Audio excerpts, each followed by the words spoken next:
കേരളം വെന്തുരുകുകയാണ്. തീർച്ചയായിട്ടും കാലാവസ്ഥാ മാറ്റത്തിന് ആർക്കുമൊന്നും ചെയ്യാൻ സാധിക്കില്ല. പക്ഷേ ഈ സമയത്ത് ഫാനുകളും കൂളറുകളും എയർ കണ്ടീഷണറുകളും ഒക്കെ കൂടുതലായി ഉപയോഗിക്കുന്നുണ്ട് എന്നത് സത്യമാണ്.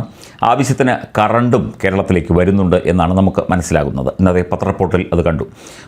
വലിയൊരു വൈദ്യുതി ക്ഷാമം കൂടംകുളത്ത് നടക്കം വൈദ്യുതി വാങ്ങുന്നുണ്ട്. കേരളത്തിന് തൽക്കാലമില്ല. പക്ഷേ ഇത്തരത്തിൽ അപ്രഖ്യാപിത ലോഡ് ഷെഡിങ്ങുകൾ വൈകിട്ട് 6 മുതൽ 12 വരെ തുടരും എന്ന് തന്നെയാണ് മനസ്സിലാകുന്നത്. പക്ഷേ ജനങ്ങൾ പ്രതികരിച്ചു തുടങ്ങി. തൃശ്ശൂർ അതുപോലെ തന്നെ കോഴിക്കോട് ജില്ലയിലെ വിവിധ ഭാഗങ്ങളിലൊക്കെ ജനങ്ങൾ പായുമായെത്തി, കിടക്കുന്ന പായുമായെത്തി KSEB ഓഫീസുകളിൽ കിടന്നുറങ്ങി പ്രതിഷേധിക്കുന്ന കാഴ്ചയാണ് കഴിഞ്ഞ ദിവസം കണ്ടത്. മന്ത്രി കെ കൃഷ്ണൻകുട്ടി ഈ വിഷയത്തിലൊന്നും മിണ്ടിയിട്ടില്ല. മന്ത്രിയുടെ പൊടി പോലുമില്ല 2-3 ദിവസമായിട്ട്. ഒരു പ്രതികരണം നടത്തി, അല്ലെങ്കിൽ ഇത്തരത്തിൽ ലോഡ് ഷെഡിങ് വേണ്ടിവരും എന്ന രീതിയിൽ ചില പ്രതികരണങ്ങൾ നടത്തി എന്നുള്ളതല്ലാതെ ഇതിനൊന്നും കൃത്യമായ ഉത്തരമില്ല. നമുക്കറിയാം 2026 നിയമസഭാ തെരഞ്ഞെടുപ്പ്, അതായത് ഈ തെരഞ്ഞെടുപ്പ് കാലത്ത് LDFൻ്റെ ഏറ്റവും വലിയ ഒരു പരസ്യവാചകമായിരുന്നു പവർ കട്ടില്ലാത്ത 10 വർഷങ്ങൾ. അതങ്ങോട്ട് കഴിഞ്ഞു. അതായത് ഇവരുടെ ഭരണത്തിൻ്റെ ആ ഒരു പിടി അങ്ങോട്ട് വിട്ടു. അന്നേരം തുടങ്ങി പവർ കട്ട്. ഇതെന്തുകൊണ്ടുണ്ടാകുന്നു, അല്ലെങ്കിൽ ഇത് ഞങ്ങളുടെ കയ്യിൽ വൈദ്യുതി ഇല്ല, ഞങ്ങൾ എന്ത് ചെയ്യും എന്നൊന്നും പറയേണ്ട ആൾക്കാരല്ല സർക്കാർ സംവിധാനങ്ങൾ. ഒരു സംവിധാനമില്ലെങ്കിൽ, ഇപ്പം ഒരു പ്രദേശത്ത് കുടിവെള്ളമില്ലെങ്കിൽ അത് കുടിവെള്ളം എത്തിച്ചു കൊടുക്കേണ്ടത് ആ പ്രദേശത്തെ തദ്ദേശ സ്വയംഭരണ വകുപ്പിൻ്റെയോ അല്ലെങ്കിൽ അതുപോലുള്ള അധികാരികളുടെ ഉത്തരവാദിത്തമാണ്. അതിനാണ് ജനങ്ങൾ നിങ്ങളെ വോട്ട് തന്ന് ജയിപ്പിച്ച് അവിടെ അധികാരത്തിൽ ഇരുത്തിയിരിക്കുന്നത്. ജനാധിപത്യ രാജ്യമാണല്ലോ. അപ്പം KSEB വളരെ നിഷ്ക്രിയമായി ഈ ഒരു കാര്യത്തിൽ ഇടപെടുന്നു എന്നുള്ളതാണ്.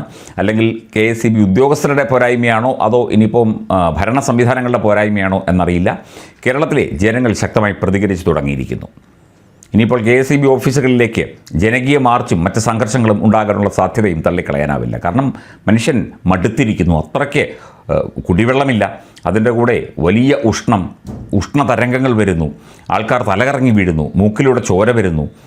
പുറത്തിറങ്ങരുത് ശരിയാണ്, പക്ഷേ വീടിനകത്ത് എങ്ങനെ ഇരിക്കും? ഇടയ്ക്കിടയ്ക്ക് കറണ്ട് പോയാൽ ഫാൻ ഇടാതെ, അല്ലെങ്കിൽ AC ഉള്ളവർ AC ഇടാതെ ഒക്കെ തന്നെ എങ്ങനെ ഇരിക്കും എന്നുകൂടി ആലോചിക്കണം. ശീതീകരിച്ച വീടുകളൊക്കെ ഇപ്പോൾ ധാരാളമായിട്ടുണ്ട്. എന്നാൽ പോലും പാവപ്പെട്ടവനുമുണ്ട്. അവൻ്റെ വീട്ടിൽ ഫാനേ കാണുകയുള്ളൂ. അവന് ഫാൻ ഇടാതിരിക്കാൻ പറ്റുമോ? ഇല്ല. അവൻ്റെ കൊച്ചു കുഞ്ഞുങ്ങൾ കാണും, പ്രായമായവർ കാണും, രോഗികൾ കാണും, എല്ലാവരും കാണും. അവരെയൊക്കെ ഇത്തരത്തിൽ ബുദ്ധിമുട്ടിച്ച് KSEB മന്ത്രിയും ഇങ്ങനെ ഒളിച്ചു കളിക്കുന്നത് ശരിയല്ല എന്ന് മാത്രം ഈ ഒരു അവസരത്തിൽ പറയുന്നു.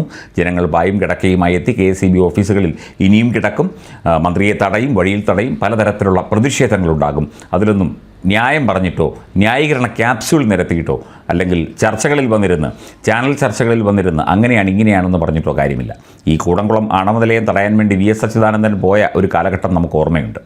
അതുകൂടി ഇല്ലായിരുന്നെങ്കിൽ നമ്മൾ ഏതാണ്ട് സമ്പൂർണ്ണ പവർ കട്ടിലേക്ക് 24 മണിക്കൂർ പവർ കട്ടിലേക്ക് കേരളം എത്തിയേനെ ഈ ചൂടുകാലത്ത്.